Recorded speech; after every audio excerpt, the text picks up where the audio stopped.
Basically, I'm Muslim.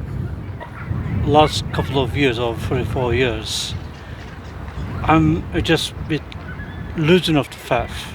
If there's a God, why the God sent 4 or 5 different type of books? I just went to church yesterday around here. I started thinking that way. Why the religious put the world into trouble? We cannot get any contact with the God. So how can we get the right? Only the prophet knows, because they got the link with God, you know. How he couldn't protect who is messengers. Whoever die. I don't think nothing can make me believe. Hey there everyone, happy Easter. Today's Easter Sunday. I just had a conversation, a quite lengthy conversation with a gentleman who I think describes himself as a Muslim. Still, I think he's a Turkish Muslim, but he admitted that over the last 40 years or so his faith has weakened. He's kind of not sure anymore what to believe in, what not to believe in, and so we had an interesting conversation. Ultimately, what my problem with him was not so much that he's in this searching period, which I encouraged him, and I thought it was a healthy position to be in, but the fact that he's actually doesn't have a framework by which to come to a conclusion on what is the truth. So I try to challenge him on that framework. I try to present to him how we can evaluate religious claims, those from Christianity, those from Islam, but he still seemed to be a bit resistant and closed to those methods and those frameworks. And so I sort of asked him, like, well, if you don't have a framework, if you don't have a way to evaluate truth, how are you going to come to a conclusion on what is true and what to believe in? So anyway, ultimately we had a going back and forth a couple of times like this. You can see for yourself how the conversation went, but I will pray for this gentleman that he does come to some sort of position. How is he going to come to understanding what is true? Anyway, thank you for watching, and God bless you, and hope to see you in the next conversation. Bye bye.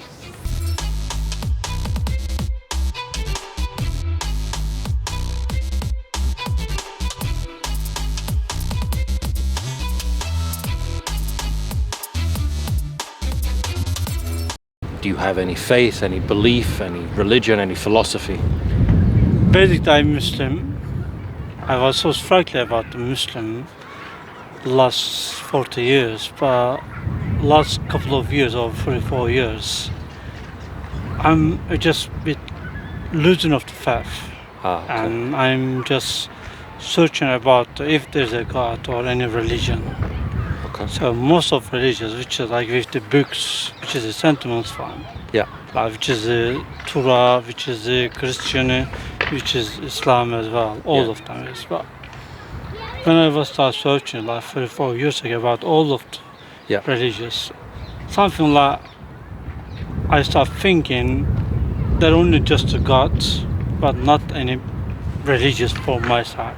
Right. Because of when I read any of the Torah, which is Judaism, like Christianism, about the Bibles, all type of the Bibles, when I read it, which is my own language where I come from, but most of the part of them arguing each other, which is like some of the ayah of the Christianism against the Islam, Right. some of the ayah of the Islam, which is the Quran against the Torah.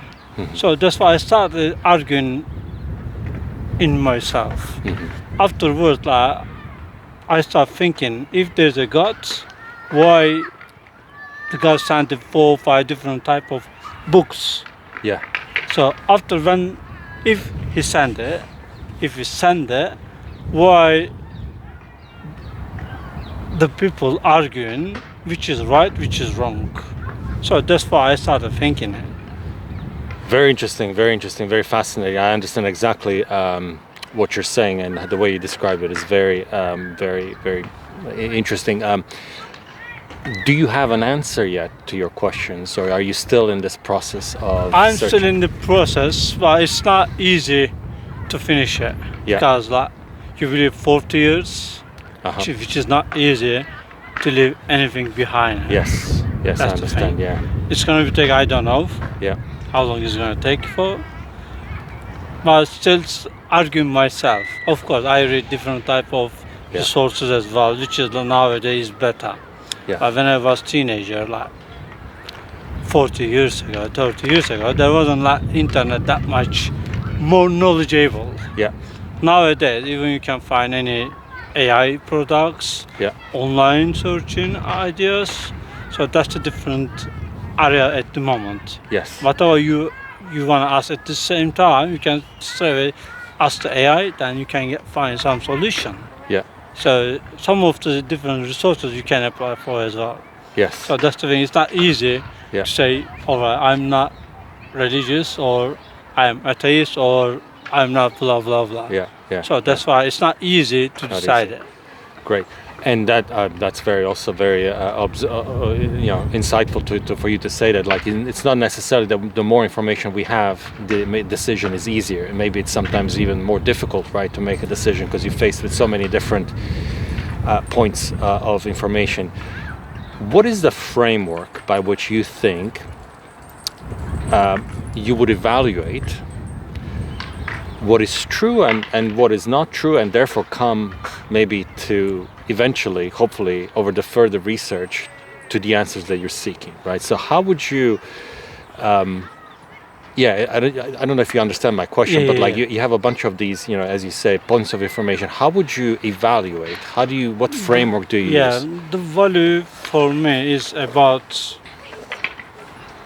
my personal life and for the community. If any religious put you in frame with any reason, and it's not value for nowadays. That point, which is start a point to argue and take out why it's like that, which is God sended some of the rules. Nowadays you can argue with it. If you follow them, you are stuck for social life. If you don't follow it, some of the belief or some of the people or some of the community might against you. Yes. So this is the starting point.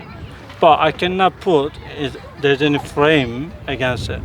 Right. But right. even of course, I just went to church yesterday around here. Okay. Right. Okay. Just to listen some about nowadays problems, which is wars going on. Yeah. Some of the religious fighting going on. Yeah. All around the world. It's not just about. I'm not just talking about Iran or Gaza. It's going off to East Turkestan, China, South America, South Africa, most of part of the Africa as well. But when you search out, most of them started because of the religion.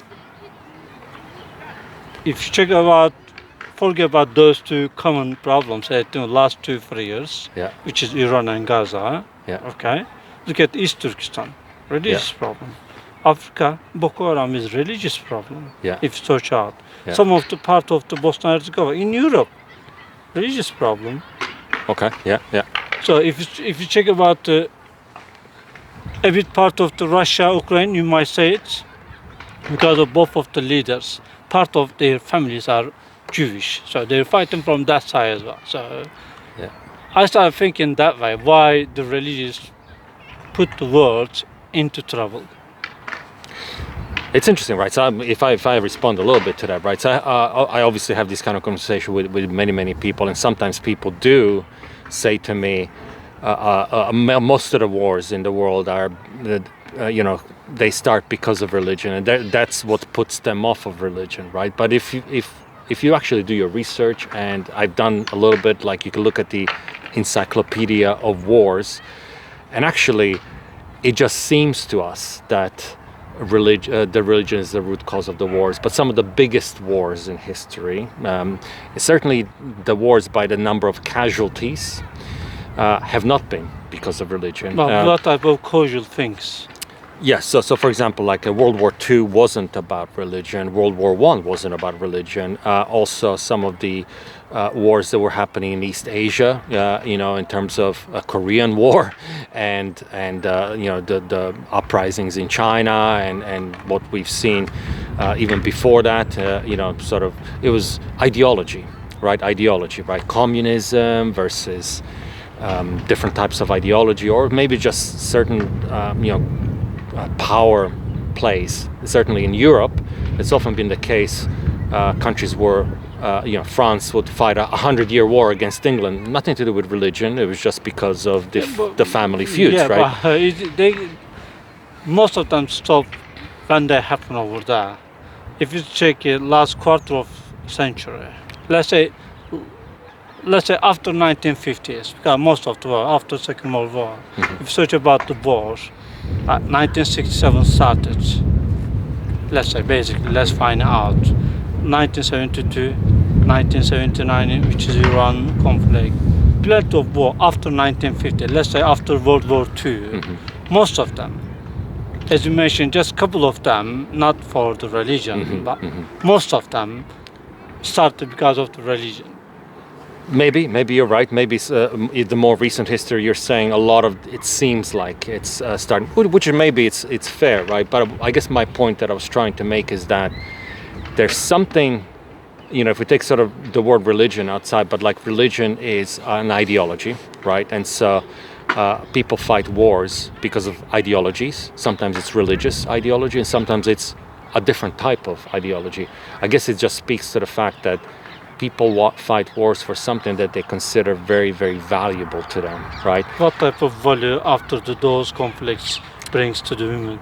So not necessarily that it brings the value to the human, but it's what they see that is being at risk, right? So people go into the wars because they see their way of life being at risk, or they see the need to impose their way of life onto someone else, right? And so religion is oftentimes used as an excuse for the way of life. So ISIS, for example, ISIS is fighting wars in the Middle East because they want to make a caliphate, right? Yeah. And with the caliphate comes the Sharia law, and because they have this opposition to the Western world and the Western civilization, they think it's corrupt, they think it corrupts the land, they think it corrupts the spirit and the soul.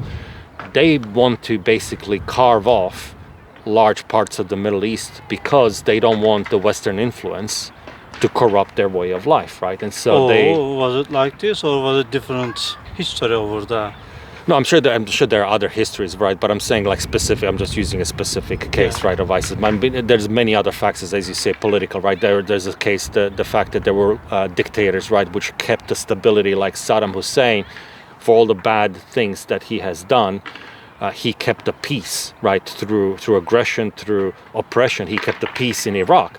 As soon as he was removed, that created a power vacuum. How is it started? Right. That's the thing. It's not about starting point about ISIS started to bring the caliphate of the Islam. It's not about just starting point over there. Who founded? Who founded ISIS? Who was the leader of the ISIS? Where he has to leave it? How he became the Khalifa? That's the start point. That's a different case. That's completely, because if you check about the last 50 years, whoever comes as the president of the United States, especially last 20 years, whoever comes as the president of the United States, they created, especially I'm pointing out, they created as a one different type of the groups, sending it all around the world. Let's find out Al-Qaeda. Leader of the Al-Qaeda used to live in United States citizenship. He was invited to White House by the interim Minister Condoleezza Rice, I'm not sure.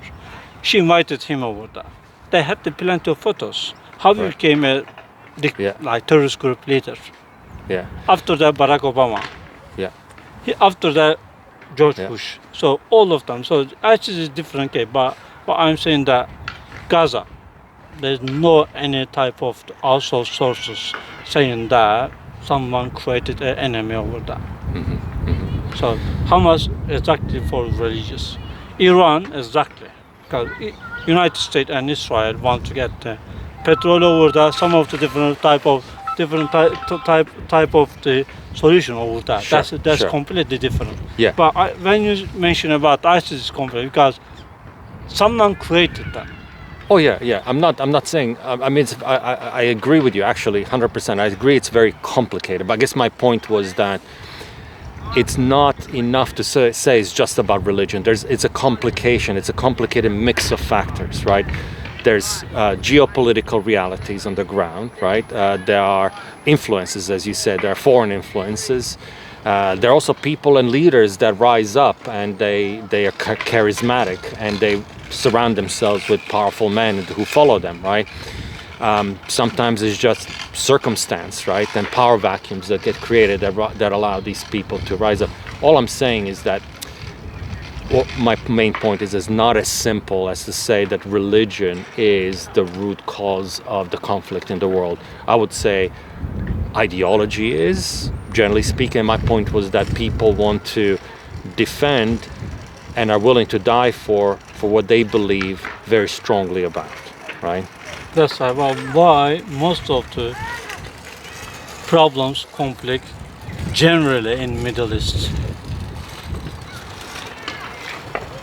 Generally, when you search out, most of them started in Middle East. Let's say Middle East. Sure. For me, it's not Middle East, but let's say Middle East, right? Sure. Okay, why? Well, it's not a surprise to me in the Middle East, right? Because in the Middle East you have the basically The root of all of the religions. exactly root of all the religions. You have the Judaism, you have Christianity that's come there, and then you have the Islam, right? They all coalesce. They all coalesce in a very small geographic location. Can we say about the God sent his religious to do just only those areas? What do you mean by that? Sorry. The God sent some of the books. Most of them going to the Middle East area. Judaism there, Christianism born there, right. Islam born there as well. Well, this goes back to the other point, right? So can we say that God? I think there's something very special, I would say, about that area. I would agree, right? There's something about the people and that area that has some sort of significance from a religious perspective, right? And so we can talk about like what that is and which one. But like I was going to ask you another question. Do you, in your research, right, as you look at these different religions, would you agree that they are mutually exclusive from one another, right? It cannot be that all of them are correct. Either all of them are wrong, or one of them is right and all of them, the other ones, are wrong. Or would you say there's some commonality between all of these religions? No, of the commonality, I couldn't say anything about this. As I mentioned it before, if you read all of them, sure, in your own language, right? You have to think about why it's been sent 2,000 years ago. Mm-hmm. So, are they becoming or coming same problems during nowadays? Yeah. Which is like Christians say that do not do this way about the family life. New Pope comes, they change it.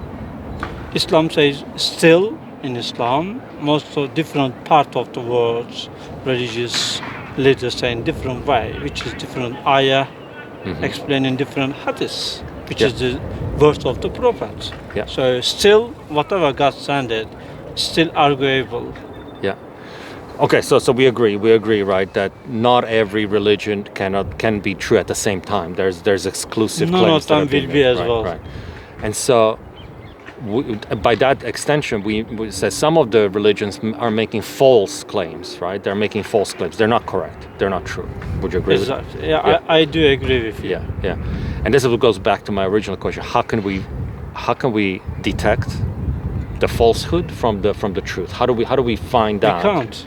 Only the prophets had to know it. When the God sent the first time, that time the prophet had to know it. The rest of it, nobody knows it. What they thought, how they live, how they explain it. Nobody will know as well, because we cannot get any contact with the God. So how can we get the right? Maybe we can talk about that later, whether we can have some sort of a relationship or some sort of a connection with God. But let me go back to that point, right? How do we connection, by the way? So let me get later to that point. But it was interesting that what you said, that we cannot know, or only the prophets knew. But here's I would suggest to you, like, we can have some idea based on evidence, right?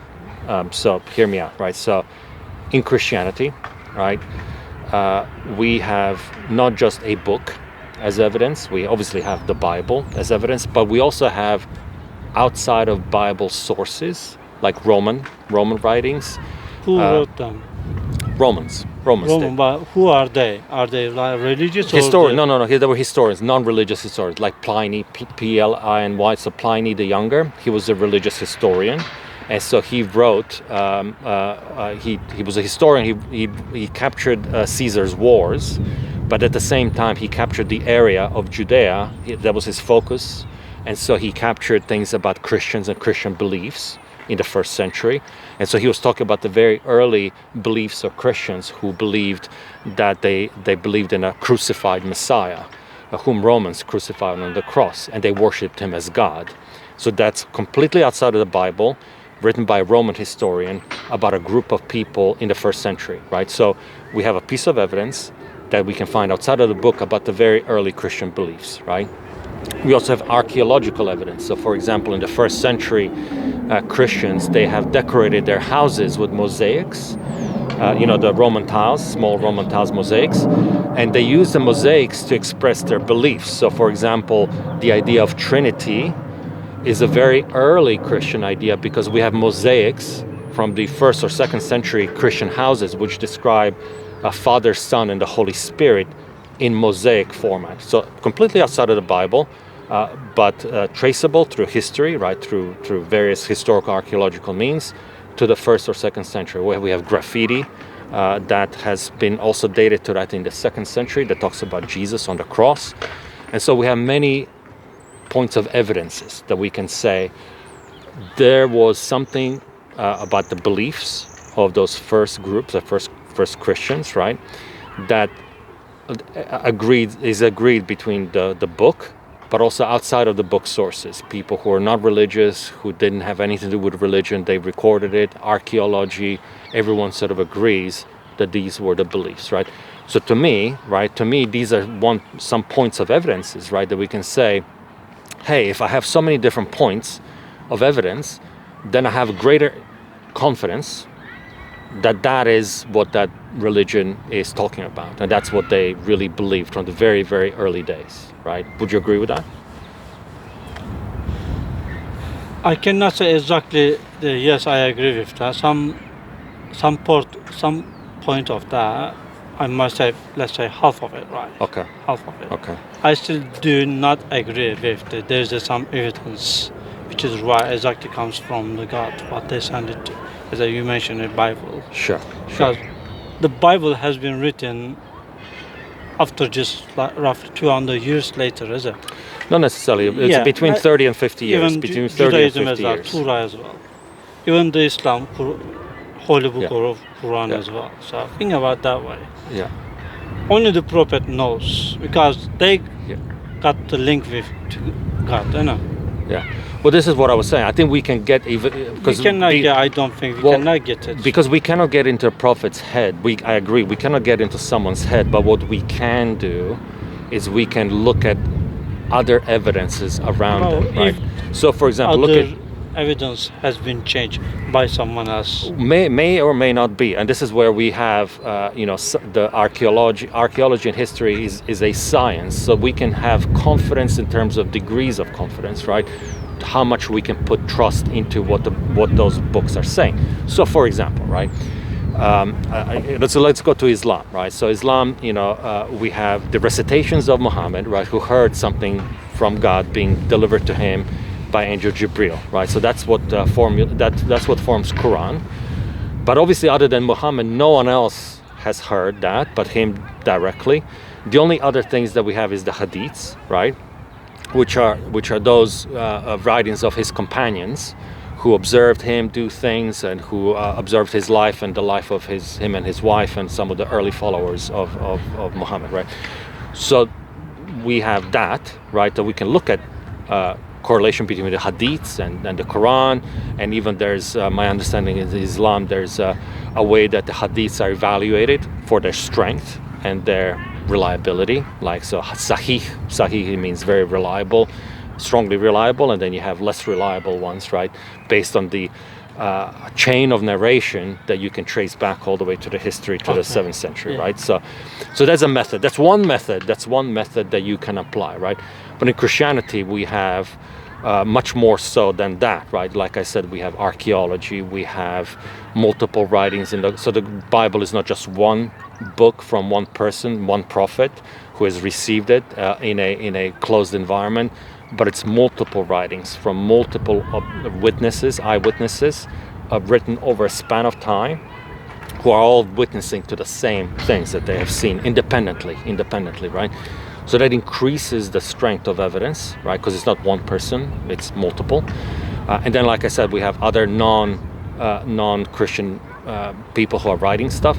And then we have to ultimately put together the Bible versus the Quran. So to your point, right, if the Quran says something that opposes the Bible, but Quran is written 600 years later, who should we trust more, right? So people who wrote it, what they've seen 2,000 years ago with their own eyes, or someone who came in 600 years later and said, no, it wasn't like that, there was something else that happened, I'm telling you what has happened, right? To me, purely from a historical perspective, I go to the original sources, right? Because the original sources are the more trustworthy sources, not something later that's come by someone who hasn't been there. But there's no original sources from my side, because you mentioned the archaeological stuff. They don't talk. They show you something. You might guess it. You have to search out some in laboratory, some outside of the sources, encyclopedia, somewhere else. They don't say anything. Right? By the way, the original who used to live with those prophesies in Christianity or Islam or Judaism, all of them. They haven't written all of the book at the same time. They wrote it like pages by pages, right? Sure. If anyone write them by something wrong or done something mistake, so how you are gonna say that all of them are original? Christianity, as you mentioned, that 200 or 400 years later, they wrote it 4 or 5 different type of the books. It's came something like this. One of them in Turkey, I know it. So even in Islam, after Prophet has died, then one of the caliphs started making all of them in a book. So by the way, those 200 or let's say 500 years, if they done something wrong, or if they wrote something in mistaken over that, so how you can say that they're original? Yeah. We can. Again, there's a science behind it. So going back, I don't think the science just science show you, or science says that there's something, some papers works showing like this, then you can get your own ideas. Science says like this. Correct. But science never ever say that this is true, this is right. You have to judge it. But that's true of everything. Like, so for example, like World War II is now almost 80 years since World War II ended. Almost 80 years, right? Do we think that people are going to start questioning? Maybe World War II didn't happen. Maybe Hitler wasn't such a bad guy. But I don't think that there's anything like the Hitler done the 6 million population of Jews. But some people are. Right? But some people are. Half a million, they've been killed. Yes. No, but some people are questioning whether that has happened, whether Holocaust has happened. Some people are questioning now, and the reason I'm giving a point, right? The point is now because the time has passed by, it allows people to ask the same kind of questions you're asking. Maybe it didn't happen, or maybe it didn't happen. Who? No one is alive. Who can we ask, right?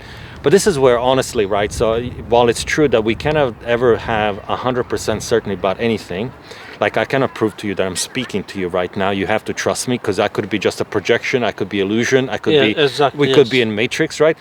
But we have, again, I'm going back to that point of sufficient evidence, right? We have to make our conclusions based on the best available evidence that we have, right? And to your point, we make interpretations based on the best available evidence that we have. But my point is that we have so much evidence that sometimes we put too little, we put too little importance, too little emphasis on that evidence that we do have. We too easily dismiss it. We too easily say, oh, who knows, and no one could know this, and who are you going to trust? But I'm saying actually we have so much available that we're so rich, we're spoiled, I would say, in some cases, that we have so much available, and we choose to disregard it. Okay, pekala. All right. Who wrote those evidence, or any encyclopedia, or different type of sources? Who wrote them? Which part? Any part of, like, let's say in Christianity, Yeah. Joanna wrote it in different type of part of the Bibles. Yes. Who wrote them nowadays? Before Yeah. the science, like before any computer science came out, who wrote them? Someone wrote it. Yes, someone wrote it. Yes. Someone wrote. So Yeah. how do you trust, or how do you believe about those sources as a evidence? Multiple ways. Number one, right? Often the source would introduce themselves in the things that they're writing about, right? They would say, this is like in the Bible, we have Paul, which if you're from Turkey, you would know that Paul has done many churches in Ephesus and Galatia. They're all in Turkey, modern Yeah, Turkey, I know right? You this, know yeah. about this, right? Yeah. So he would say, he's writing a letter to Galatians, to the church in Galatia, and he would sign, this is from Paul, the Apostle Paul. And he would say, not just from himself, but he says, I am here, I'm writing with my buddy Timothy and Barnabas and some of the other. He would name the apostles that he is with currently while he's writing a letter to someone else, right? So number one, the authors would introduce themselves, number one. Number two, they would include details in what they're writing that only someone would know who knows the situation very intimately, right? Who knows the situation in Galatian church, what they were facing at the time that they were facing, what was political persecution. So they would name some of the political names of the governors and leaders who lived at the time by name, right? They would name them, and you can go to the history and say, did that person live at that time? That Roman governor, that Jewish leader, did they live at the time? And we have independent records that say, yes, those leaders lived at the time in that area, right? And then other details, like biological details about, let's say, where he would refer to a specific geographical location, and he would say that there's this kinds of trees there, or this kind of plant there, or this kind of location, city, or this kind of business that was running at the time there. Oftentimes those details, again, can be verified through archaeology, through other type of science, that yes, those businesses and those geographical locations and those biological elements, they all existed there 2,000 years ago at the time. It gives us so much confidence that that is truly someone who wrote that at the time that they wrote it. 98%, 99% confidence for many of those letters that we have of that nature. You can say like this, but I still can't believe about most of the resources or evidence. 100% not original. Why is that so? Why do you have because less? when has the papers fallen out? Let's say 500 years? When is what, sorry? Papers. Paper when this was Yeah. well, no, I mean paper when it was invented, yes, but they had different types of things. So they wrote on animal skin. In 2,000 years ago, they wrote on animal skin. They wrote on papyrus. Yeah, papyrus, yeah. Even Egyptians wrote on papyrus. They invented papyrus, right? So they wrote their They thing wrote on, about on papyrus, right? yeah. So it was expensive. Yes, it was expensive, but there were still writings. So the Torah was discovered in a cave, right? It was preserved, and they were basically what do you call it? The rolled up scrolls. Yeah. Scrolls. They were written on animal skin, right? And they were stored in a very dry condition in a cave, and they were preserved for over 2,500 years, right? They could date using carbon dating. They could date those animal skins to very precisely 2,500 years or whatever it was that they were actually used, right? Because they were products of animals that you could carbon date, right? So yeah, they didn't have paper 500 years ago, but they had other things that they used for writing. You can say it. Yeah, but whoever started pointing out about what has been written in the cave, you mentioned it, or papara, Yeah. right? So all of the messenger from that bring it to the any piece of paper or nowadays technology. Still, between that, there's a gap. There's a gap, which is making wrong, fault, any other type of solutions give you any idea. I don't think so. Because still some gap over there, we are still missing it. So still, I mentioned it first, only the prophets knew what the guns wanted from them to tell us how we need to live it. Okay. That's All right. basically life, because nobody can know it and nobody will learn it. Yeah, they gone away already. And by the way, like you have kids. I don't have kids now. Anyway, your parents teach you like over 40, 50 years, right? Even they don't know about your some of your habits, even some Sure. of your ideas as well. Think about Yes. it. So that's why if even those prophets, they invited by God, they got some religious stuff. How can we know they taught people 100% exactly? I could go on and give you more and more evidences. So, for example, it does require an open heart to some extent, right? So, I mean, I often I don't know if you went to university. I went to university, right? But you have to open yourself up to the things that you're being taught, right? It doesn't mean that you have to blindly believe everything that is being taught. Yeah. But if if I'm going to go to university, that means that I am willing to learn something that I don't know, and I'm going to learn it from someone that does know, someone who knows something that I don't know, and I'm going to open myself up to what they're saying, and I'm not just going to open myself, I'm going to pay them a lot of money to teach me, right? And I have to trust them because they have skills and knowledge that I don't have, that they've gained through their own experiences, right? So if my professor, for example, of chemistry, I have to say that I have to trust that he is a PhD of chemistry. He's going to teach me correctly about how I can understand chemistry, right? Yeah. Same thing with physics, same things with history, same things with other things, right? So, and why do I do that, right? Well, because I have to trust that this person has learned it himself through a lifetime of learning and history, and he got his degrees that were validated by some institution that likewise I have to trust, right? So there's a lot of trust involved, but ultimately everyone does that. Everyone does it. We go through life, we have to trust to some extent that what we're being told, right, is correct, right? And that was my back question to you from the beginning. If we went through life, questioning absolutely everything, we would not go very, very far, right? Because how do I trust my professor? I have to trust them, right? How do I trust my parents? I have to trust them. There's certain authority that we're faced with in life that we don't have to blindly accept everything, but we evaluate, we think through, we rationalize, and then we come to the conclusion that, yeah, I agree with that. Or maybe I'll agree with that later. I need a little bit more time.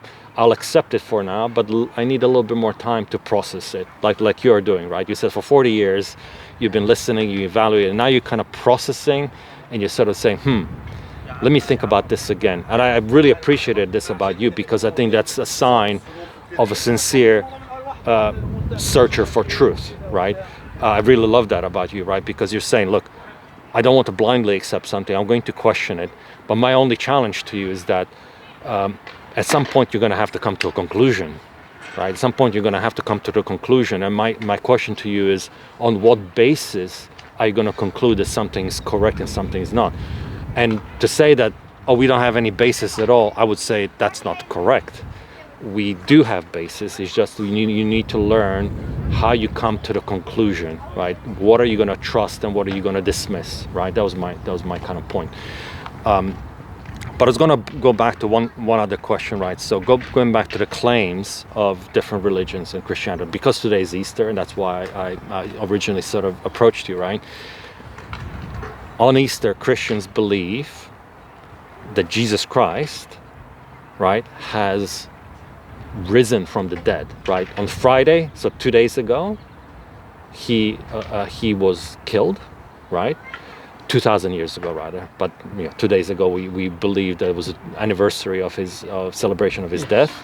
And then today is a Sunday where he rose from the dead, right? Now, this event is what makes up the reason for Christianity to exist, right? If resurrection did not happen, if Jesus didn't die, and if resurrection did not happen, there would be no Christianity at all, right? And the death and resurrection of Jesus was documented in the Bible in 4 different Gospels. It was documented in the letters of Paul, letters of Peter, letters of John. And my question to you is, do you think that this has happened or not? No. You don't think that that has happened? Okay, tell me why. Why? At that time, if the person has been sent by God, why God didn't protect him, first of all? Second of all, if the God is the one who created the world, all of the sanctuary, everything else, how he couldn't protect who is messengers?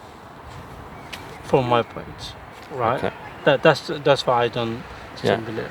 So your question assumes that his death was not planned, but the Bible clearly says he came to this earth for the purpose. His mission was to die on the cross.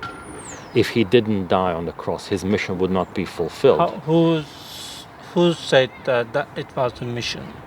Because in the Old Testament it was prophesied, it was prophecy, right?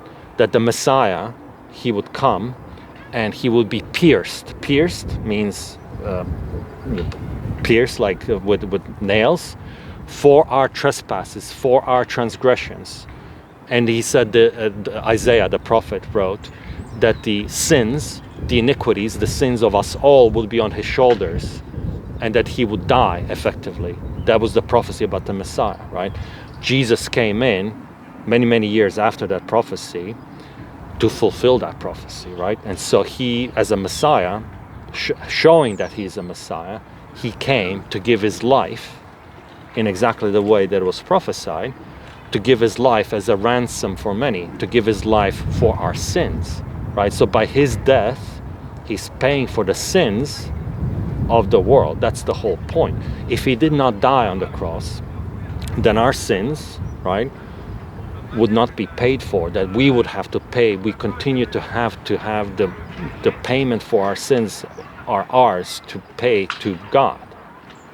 But Jesus, he dies for our sins, and so the payment for the sins is satisfied. The justice is satisfied. That was the whole point. The whole point is that in Christian belief is that the sins that we have are still with us. And God, yes, he can be merciful, but he also has to be just. And a true just judge doesn't just overlook the sins, but someone has to pay for those sins. So either we pay or a substitution comes in, right? And Jesus is the substitute. He pays on our behalf.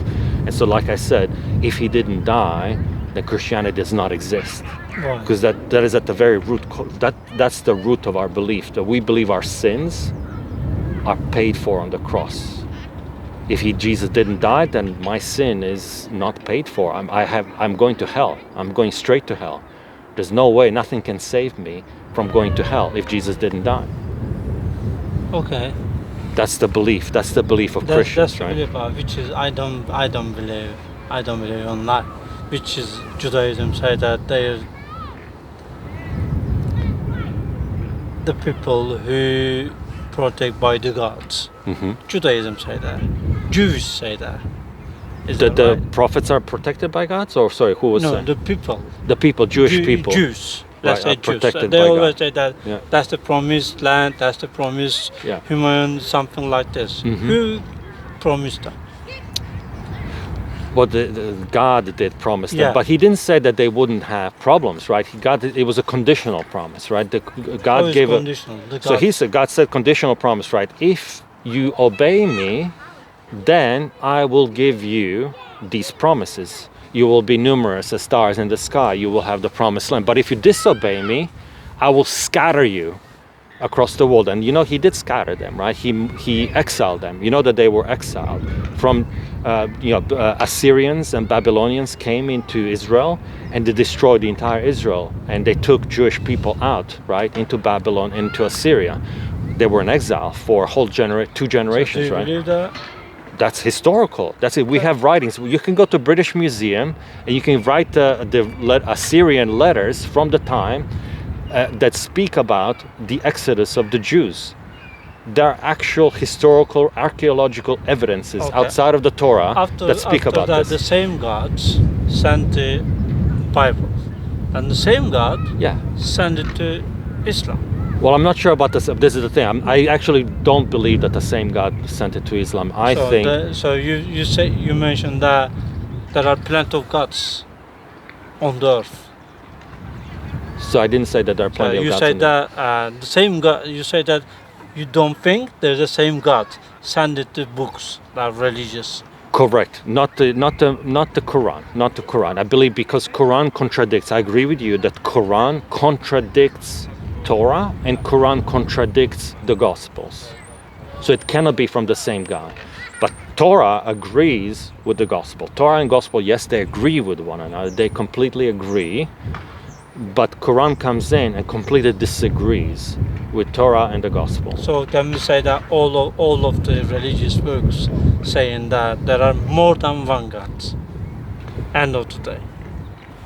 So we can we can interpret, if you're like, for example, if Islam wants to say that they believe in a different God, fine, that they believe in a different God, I would agree with that, right? But that's not the same God who sent the gospel and the Torah. There would be a different God, in my view, because of the contradiction. Yeah.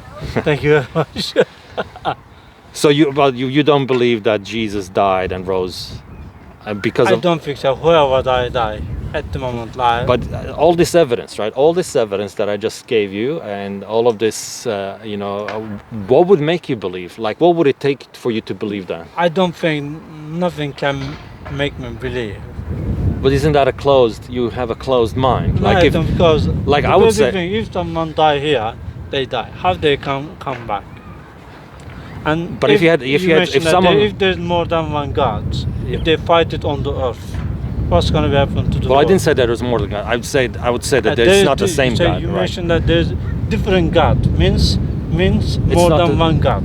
Well, I don't believe that there's more than one God. I believe that there's only one God. But like I mean about the Islam say that Judaism say that there's a different God sent all of the Testament to Jews. Yeah, and but you said a different God sent it to. well, maybe you misunderstood me, right? Because I'm not a Hindu. Like Hindu believes that there's multiple gods. Like they believe there's a Vishnu and Ganesh and like God, and there's like I'm not believing that. I believe there's only one God. It's just that we misinterpret who this God is. So I think Islam thinks that's the same God that they believe it is the God that the Jewish people believe in. But Jewish people said, no, actually we disagree. We disagree who this God is. It's more about the identity. So Jewish, Christian, and Islam, they all believe that there's one God, but they disagree about who is this God, the identity of this God. That's the disagreement, right? None of those three religions say there's multiple gods. I'm as a Christian, I would say I believe in one God. Maybe you as a Muslim, you say, you believe in one God. Some Jewish guy would say, yeah, I believe in one God. But okay, let's talk about who is this God. And you would say, well, he's like this is. I would say, well, that's different. I believe my God is like da-da-da-da-da. And the Jewish would say, no, actually, that's different. So we would disagree, but we would still say, there's only one God. We just disagree. We just disagree who he is, right? Also, we can say that the gods make us not happy and fight each other. Can we say that? No, we have this respectful conversation, No, right? I mean about